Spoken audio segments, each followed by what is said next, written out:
از دهر بس که کلفت بسیار میکشم، از هم نفس چو آینه آزار میکشم. شمعم ز گریه کلفت بسیار میکشم، از نور چشم خویش من آزار میکشم. از بخت تیره بر هوس دل نمیرسم، این رشته در گوهر به شب تار میکشم. تا از مقام خود نگذارم قدم برون، دیوار گرد خویش چو پرگار میکشم. یکی از بزرگترین سیماهای ادبی که در ادبیات بخصوص در کلام هنری منظوم تازه‌کاری های فراوان کرده است، میرابط سیدای نصفی است. شاعر بزرگ عصر حبده تاجیک میباشند و سیدای نصفی در ماوراءالنهر زندگی و فعالیت کرده است، اساسا در بخارا و جاهای دیگر نرفته است.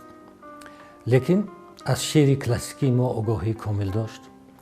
یعنی در اشعار سیدای نصفی عنعنات شعر کلاسیکی را ما با وضاحت دیده میتوانیم.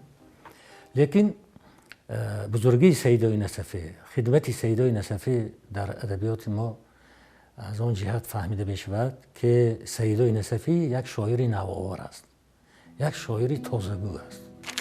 چهره‌های زیادی ماندگار ادبیات کلاسیکی تاجیک را زیب و زینت، شکوه و شهامت و قناعت بخشیدند که منزلت جهانی کسب کردند و تا امروز بار اصالت معنی و ملی میکشند. در این میان میرابط سیدای نصفی را نیز میتوان قید کرد که با ویژگی‌های آثار خود نام به ادبیات گذاشته است. تازه‌کاری‌های او خاصه در درون مایه اشعار نابش توانست نام و موقع شاعر را در ردیف ادیبان بهترین عصر حبده از حوزه ماوراءالنهر ثبت سازد.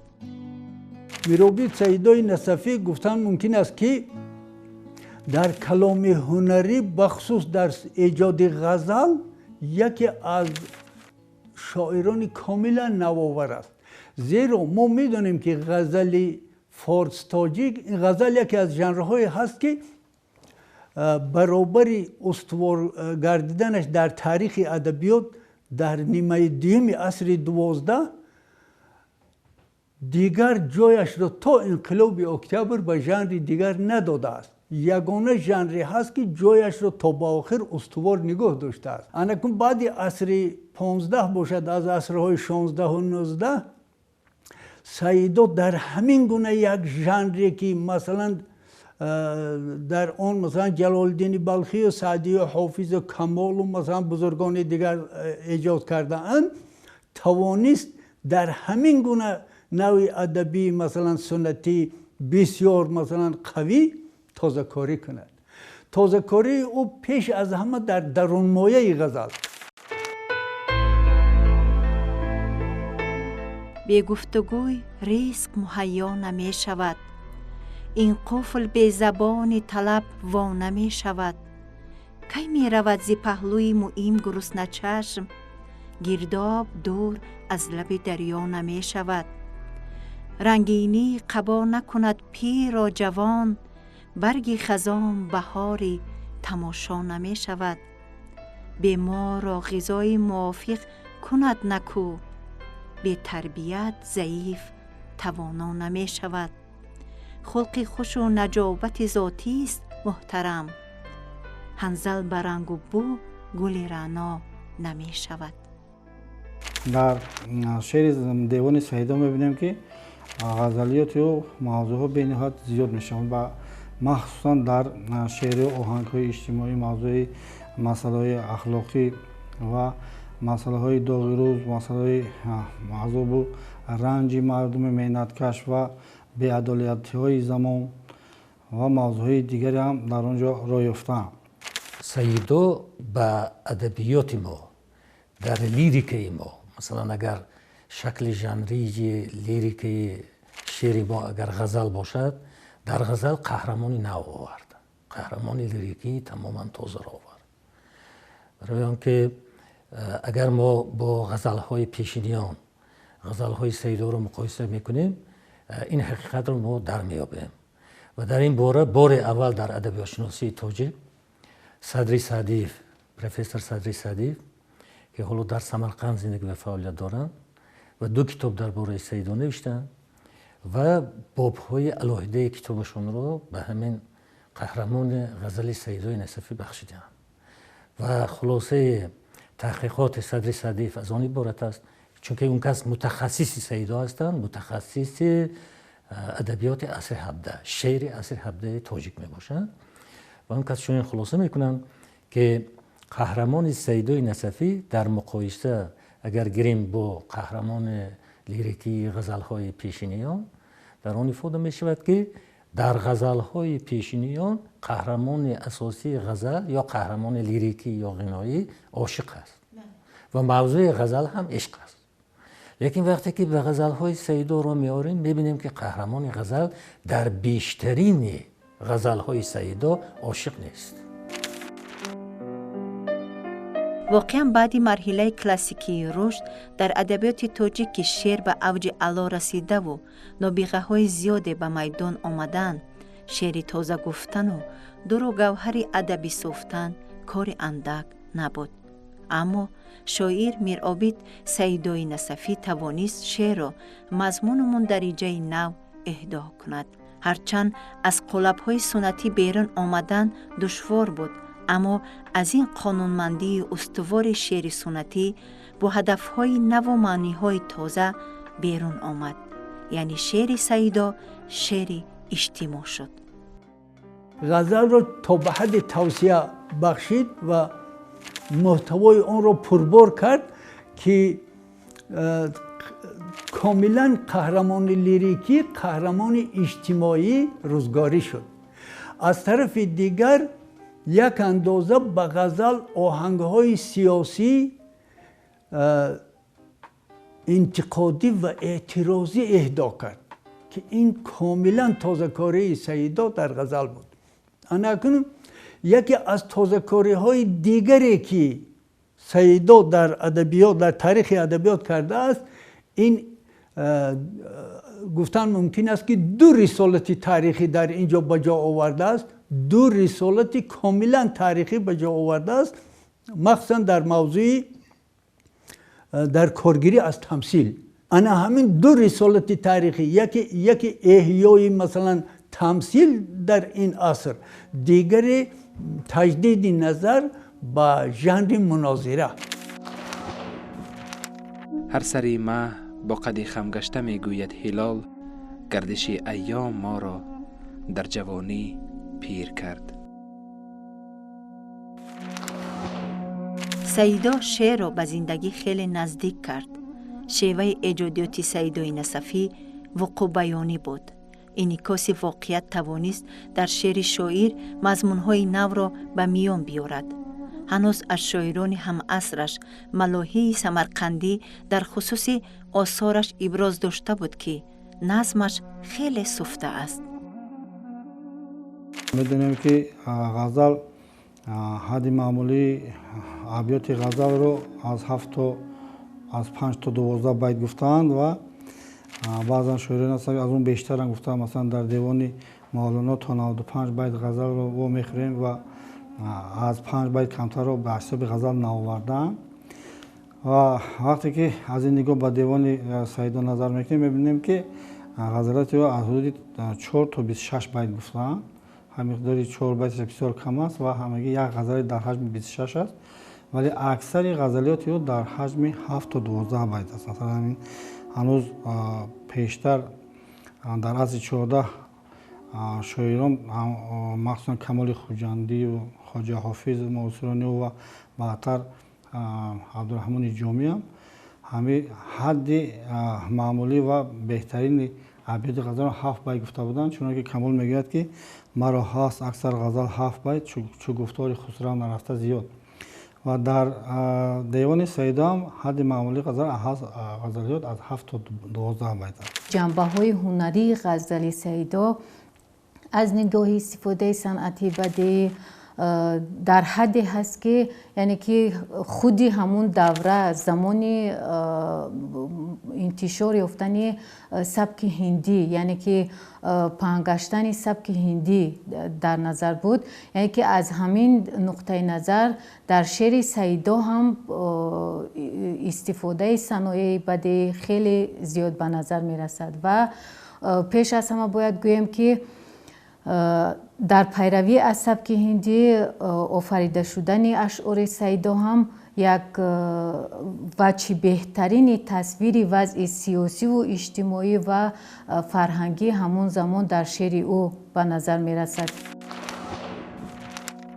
بنای کعبه بود دل به دست آوردن، اگر خدا طلبی میکنی خدا اینجاست. موضوعهای غزلهای سعیدا نیست که حدود 558 تا باقی مانده‌اند تابش دیگر دارند. هرچند در غزلهای سنتی موضوع عشق است، خواه عشق عرفانی و خواه عشق معشوقه، اما در سعیدا این مضمون تغییر می‌یابد و محتوای اجتماعی کسب می‌کند. ما می‌بینیم که قهرمان لیریکی غزلیات سعیدا یک مرد بی بضاعت و کمبغلی، ناداری، بیچاره و از نگاه مادی به مشکلات خیلی سخت روبرو شده می باشد. یعنی آهنگ اجتماعی دارد؟ تمام قریب 90% غزلیات سعیدای نصفی همین طوری که شما گفتید مضمون و مندرجه اجتماعی دارد، حتی سیاسی اجتماعی دارد.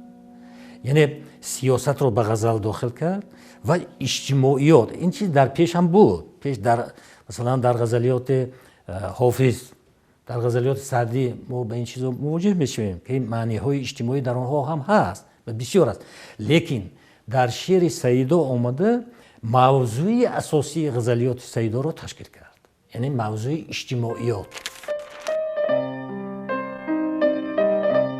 در محبت طفل اشکم گوهر دل می شود. چون مربی شد پدر فرزند قابل می شود. می پرد قمریز شادی قرقر از بالای سرو. قامت او گر به سوی باغ مایل می شود. شمع بعد از کشتن پروانه قصد جان کند. خون ناحق شعله دامان قاتل می شود. قامت معشوق نوخط زود می آید به بر. میوه از نخلی که سالش گشت حاصل می شود. آب می سازد تماشای رخش آینه را، مرد می دانم که با آن را مقابل می شود. حرص دامنگیر دنیادار گردد روز مرگ، سعی رهرفت سوس در نزدیک منزل می شود. شکوه اغیار گر خصمی کند با من رواست، سگ برای لقمه دامنگیر سایل می شود. تا توانی خیش را از سفلت طبعان دور دار، آب چون با خاک همراهی کند گل می شود. سعیدا از دیده اشکم رخت در دامن کشد، کاروان هر جا گرفت آرام منزل می شود. غزلهای سعیدا تکامل یافته‌اند. از نگاه کمپوزیسیا نیز در غزلهایش بیت‌های پراکنده را در بر می‌گیرند و هر یک بیت می‌تواند یک مضمون مستقل را افاده کند. در دیوان سعیدا می‌بینیم که همین نوع غزل بیشتر است. این به اون سبب است که از یک از خصوصیت‌های غزلیات سبک شاعران سبک هندی است که آنها بیشتر برای تحقیقات فکری خود یک مثلا در یک مصرع اول یک اندیشه را می‌آورند و در مصرع دیگر حتما یا مثل یا ضرب المثل یا مقوله که ارسال مثل می‌آورند و به همین شکل بعضا می‌شود که در یک غزل تا چند مثل آورده می‌شود. مثلا در دیوان سعیدا همچنین مشاهده می‌شود که حتی در یک غزل چندین مثل آورده می‌شود و اینا باعث همین به شکل مستقلیت پیدا کردن بیت‌های غزل است. و دیگر اینکه از بس که سعیدا بیشتر با موضوع اجتماعی داخل کرده است و آنها بیشتر مسائل داغ روز را بررسی کرده است، در اینجا هم سبب بیشتر شدن مستقلیت در ابیات غزل، تحقیق یافتن مستقلیت ابیات معنی ابیات غزل گردیده است. بعضی غزل‌های عاشقانه هم دارد، لیکن در همون غزل‌های عاشقانه‌اش معشوقه خیلی موهوم است، یعنی انتزاعی است، یعنی ابسترکت است، خیالی است، کانکریتی نیست. لیکن وقتی که با قهرمان لیریکی اگر مقایسه کنیم، قهرمان لیریکی غزلیات سعیدا کانکریتی است، شخص مشخص معین است، یک آدم روزگاری، یک فرد جامعه است، جامعه خود سعیدا. خب بسیار عجیب است و بنابراین қаҳрамони ғазали Саидо дар адабиёти мо як падидаи тамоман тоза мебошад. баъзеҳо ақида доранд ки гӯё Саидо ба мушфиқӣ сахт пайравӣ карда бошад ва ана ҳамун мотивҳои иҷтимоие ки дар ғазалҳои вай мебинем, мушфиқӣ мебинем, дар ғазалҳои худаш инкишоф додааст. лекин вақте ки ба ғазалиёти мушфиқӣ рӯ меорем, мо мебинем ки дар ғазалҳои мушфиқӣ қаҳрамони асосии Саидо ошиқ аст, аммо дар ғазалиёти Саидо ошиқ нест. бинобар ин мо гуфта метавонем ки ин падидаи тамоман нав аст. нигаҳи масти ту хуни дили аҳбоб хӯрад, теғи бедоди ту аз дасти аҷал об хӯрад. аз ҷаҳон гум шуда меҳри падару фарзандӣ, варна Рустам зи чӣ боис сари суҳроб хӯрад. ҳар ки бо душмании халқ равон аст чу баҳр, зуд бошад ки сари хеш чу гирдоб хӯрад. Саидо печиши он зулф ба он рух зи чӣ рӯст, мӯй бар тӯъмаи оташ чу фитад тоб хӯрад. дар осори Саидои Насафӣ асосан шуҷоати қаҳрамон ва масъалаи мавзӯъҳои эътирозӣ фарқкунанда аст. хоса вазъи ноороми ҷомеа ва бедодгариҳои замона шоирро бетараф нагузоштааст. аз ин рӯ қаҳрамонсозиҳояш дар шеър низ маҳз ба ҳамин масъалаҳо рабт доранд. масалан дар ғазалҳои пешиниҳо ҳамун бӯстон аст, гулистон аст, чаман аст, сарв асту, лаби ҷӯ ҳасту, оби равон асту, булбул асту, шамъу парвона, ин чизо аст. дар ғазалиёти Саидо ҳам ҳаст. айни ҳамун чизо дар ғазалиёти Саидо ҳам ҳаст. лекин дар заминаи ҳамун образҳо Саидои Насафӣ мотивҳои тамоман нав офаридааст. масалан мегӯяд ки вақте ки ба чаман медароӣ, чаман чи аст? бидуни мурғ аст. мурғҳо парида рафтан аз чаман. аз гулистон медарои гулҳо хушк шудаанд. бинед, ҳамун образҳо аст, лекин мотиваш дигар аст, яъне маънояш дигар аст. хоб яъне бисёр аҷиб аст. булбуле ки дар шохи дарахт нишастааст дигар намехонад. дар ғазали дигарҳо чаҳчаҳ мекунад он булбул, хоб он мурғ, он тӯти, ҳар мурғе ки бошад. дар ғазалиёти Саидо аз хондан боз мондааст. вақте ки қаҳрамони ғазал вориди гулистон мешавад, гули савсан барояш силӣ мезанад, ба ҷои он ки вай бӯй бидиҳад ё ин ки навозиш бикунад, силӣ мезанад. бинед, тамоман як тасвири нав аст, лекин образ ҳамон образ аст, образи кӯҳна аст. яъне дар асоси, дар заминаи образҳои кӯҳнани шеъри ғиноӣ Саидои Насафӣ муваффақ шудааст ки маъниҳои тоза ба ҳамин роҳ, ба ҳамин тариқ, ба ҳамин шева маъниҳои тамоман тозаи иҷтимоиро офарад. бо ғазалиё мехонем ки умуман гарчанде қолаб ба шакли ғазал аст, вале умуман мавзӯи ишқ дар онҷа матраҳ нест. як мавзӯи хуси иҷтимоӣ аст, мисал як садои эътирози, масалан як нафар мегӯям як чиз қаҳрамони рики баланд аст, дар онҷа як мавзӯи, масалан баъзан ба мавзӯи аз нигоҳи мавзӯъ ҳанӯз то онҷое ки донистам ҳанӯз ғазалиёти Саидоро дуруст таҳқиқ накардам ва танҳо дар боби ҳамун тақвияти ҳамун оҳангҳои иҷтимоӣ дар ғазали Саидо гуфтам ва дар девони Саидо ғазалҳое во мехонанд ки ҳам бештар масалан мавзӯе аз доираи мавзӯи марказии масалан ишқ берун, баъзан ба мавзӯи масалан ирфон ҳам ҳаст. қаҳрамони лирикии ғазалҳояш як нав хусусияти эпикӣ гирифтагӣ. барои чӣ? барои он ки мо кӣ будани маъшуқаша ё маъшуқаша эҳсос карда наметавонем, як маъшуқаи хаёле. аммо қаҳрамони ғазал тамоман конкрет аст, ҳатто характер дорад. бубинед, характер дорад ва характерҳоашам бисёр гуногун. масалан як нишонаи характери қаҳрамони лирикии ғазали Саидо ин ҳамун камбизоатиаш аст, нодориаш аст.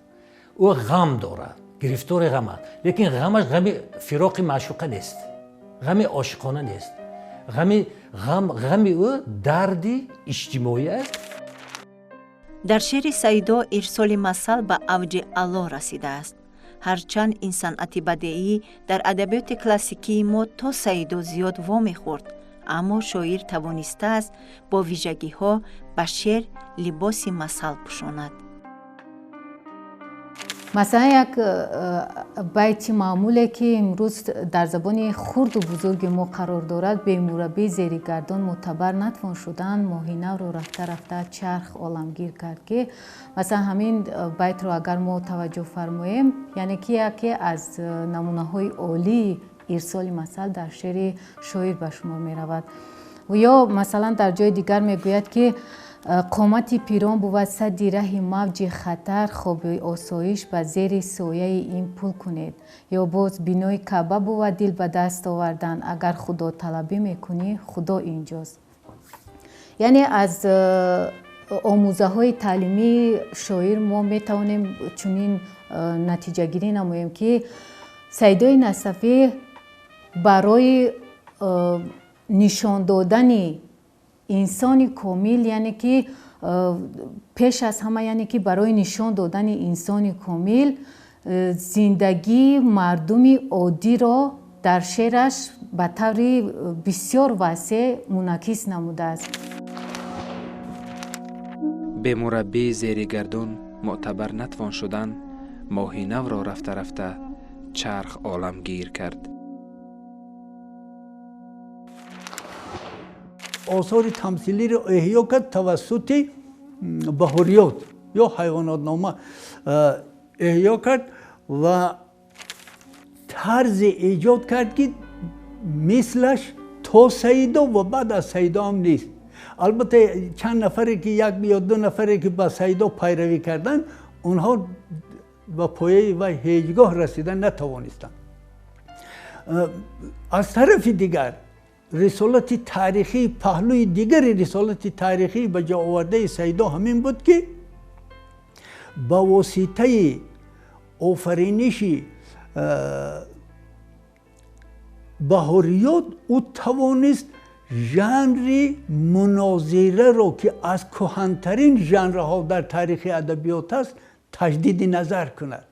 کاملا در ژانر مناظره یک طرز از مناظره را اختراع کرد که کاملا این ناب و نادر بود و این محض اختراع خود سیدا است، نه کسی دیگر. همزمان در شعر سیدا قهرمان اساسی هنرمند است و موقع و منزلت او بالا تصویر شده است.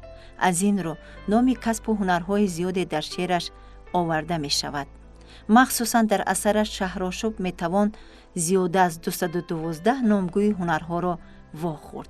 بعضی ها با آن عقیدند که سیدا خود از اهل هنر بود، ولی این اندیشه به طور دقیق معین نشده است که سیدا از اهل کدام هنر بود. او خودش اهل پیشه بود، اهل هنر بود. خب اکنون ما نمیتونیم گوییم که بافنده بود یا نمیدونیم دوریدگر بود. به هر صورت صدری سعدیوف به این خلاصه آمدند که بیشترتر تیشه را چی میکند، در غزلهایش، در اشعارش ذکر میکند. پس یک هنری داشته است که شاید این فرضیه است که شاید به تیشه مناسبت داشته باشد. به هر صورت او پیشور بود و با پیشوران بسیار در مناسبت نزدیک بود. انا قهرمان لیریکی غزلیات سیدا یک پیشوری است، یک از جمله مردم عادی زحمتکش است که همیشه در تردد پیدا کردن روزی است. اکادمیک میرزویف نماینده هنرمندان میگوید، ولی با این بعضا ایراد گرفته او را میگویند که نماینده هنرمندان بودن او را اندک شبهه هم کردند، ولی بنده جانبدار آنم که او نماینده هنر است. برای چی؟ برای آنکه اگر نماینده هنر نباشد، اینقدر نازکی ها، اینقدر تازه کاری هایی که او در شهرآشوب کرده است، در اشعار به هنرمندان بخشیده اش کرده است، تا به این درجه نازکی های هنر را اگر وی نداند، این گونه نزاکت هنر را در کلام هنری تا به این حد آفریدن او خیلی محال است. مثلا تنورش سرخ رو از آتش گل، خس و خارش بود مژگانی بلبل. شما تصور کنید بلبل نازکترین مثلا پرنده است که صدای نهایت خوش دارد، ولی پروبول او، مژگان او، یعنی جزئیات مثلا ابراز لیریکی را به حد مثلا وای بکند که معلوم بشد که از نازکی های انا همون حرفه، از نازکی های همون پیشه خیلی خوب با خبر است. انا برای همین هم گفتن ممکن است که سیدو از شاعران است که هم قریحه بلند دارد، هم نماینده وی است، هنر است. دیده را عمر به مردم آشنا کردم، نشد. سینه را آینه صدق و صفا کردم، نشد. با بد و نیکی جهان عهد و وفا کردم، نشد. در دل هر کس ز روی مهر جا کردم، نشد. خانه شادی بر روی خویش وا کردم، نشد. سیدو ادبیاتی عموما کلام هنری سنتی ما رو که مثلا تا عهد خود بود کاملا فرا گرفته است. او که مثلا تعلیم دیده مدرسه است، از آثار بزرگان حتی در آثار دیگری مثلا غزل و مخصوصا شعر تخمیس، شعر تصمید، مخصوصا در ایجاد شعر تصمید که او از نمونه های شعری او پیداست که آثار تا دوره خود را کاملا خوب میداند. از این رو تازه‌کاری آن وقت دست میدهد، شما درست گفتید، تازه‌کاری آن وقت دست میدهد که سنت را باید کاملا فرا گیرد، مثلا سنت های ادبی را کاملا فرا گیرد. در نتیجه کاملا فرا گرفتن سنت های ادبی و قیاس با وجود می آید. وقتی که قیاساً و مثلا با آثار خود، مثلا در قیاس با آثار خود و بتواند تازه‌کاری کند. از همین سبب گفتن ممکن است که آنچه که او آفریده است به آثارش به تاثیر نیست، زیرا قیاسی او تازه‌کاری او را تولید کرده است. در شرق‌شناسی جهان عقیده وجود داشت که بعد سده 15 یعنی بعد مرحله کلاسیکی رشد ادبیات تقلیدی محض به میان آمد. اما وقتی آثار صایب تبریزی و بیدل و سیدا و احمد دانش را ورق میزنیم، بیشک خلاصه میکنیم که این عقیده برعلا غلط است. زیرا هر یکی از این چهره ها توانستند تحولات خاصه را به طور خود به میدان ادبیات بیارند. سیدای نصفی نیز در این میان از جمله چنین نوآوران است که همتا ندارد.